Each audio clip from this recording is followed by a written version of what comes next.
గురు దత్తాత్రేయ. ఈ మారుతి అనుగ్రహం ఛానల్ వీక్షించేటటువంటి వారికి దత్తానుగ్రహం ఉండుగాక. బృహస్పతి మార్పు. గురుగ్రహము జూన్ 2వ తారీఖు మారుతోంది. ఉదయం 11 తర్వాత పుష్కర స్నానం ప్రారంభం.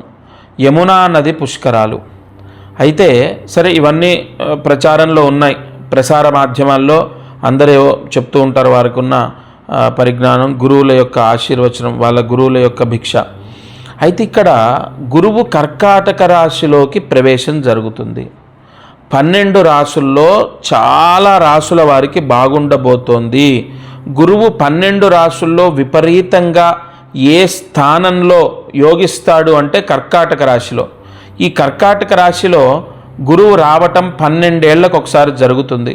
మేషరాశి వారు, అలాగే వృషభ రాశి, మిథున రాశి, కర్కాటక రాశి, సింహరాశి, కన్యారాశి, ఇలా 12 రాశుల వారికి కూడా ఎంతో కొంత మంచి జరుగుతుంది. అయితే ఇక్కడ కొన్ని రాశుల వారికి శని దోషం ఉంది, కొన్ని రాశుల వారికి అర్ధాష్టమ శని ఉంది, కొన్ని రాశుల వారికి ఏలినాటి శని ఉంది, ఇలా మనం చెప్తూ ఉన్నాం కదా.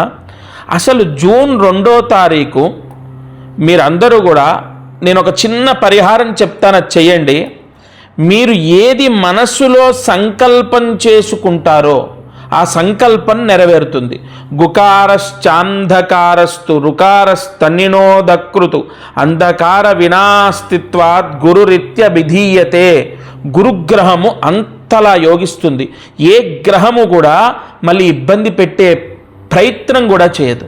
అయితే ఈ బృహస్పతి గ్రహము 2వ తారీఖు ఉచ్చస్థితిలోకి వస్తోంది కదా, తలస్నానాన్ని చేయాలి ఒకటి. రెండవది, కర్కాటక రాశిలో జలరాశిలో వస్తోంది కాబట్టి అమ్మవారి గుడికి వెళ్ళాలి.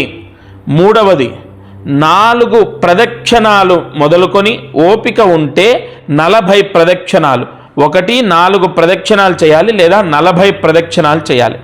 ఇక 4వది, గురువుకి అత్యంత ప్రీతి వస్త్రదానము చేయాలి.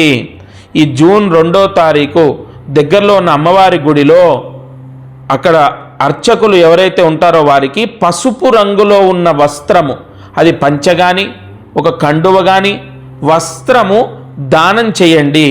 అలాగే బృహస్పతి గ్రహానికి అత్యంత ప్రీతి అయిన శనగలు, పచ్చి శనగపప్పు లేదా శనగలు కానీ లేదా పచ్చి శనగపప్పు కానీ 1/4 కిలో 250 గ్రాములు ఆ వస్త్రంతో కలిపి వస్త్ర సహిత ధాన్యదానము ఆ అర్చకుడికి ఇవ్వండి.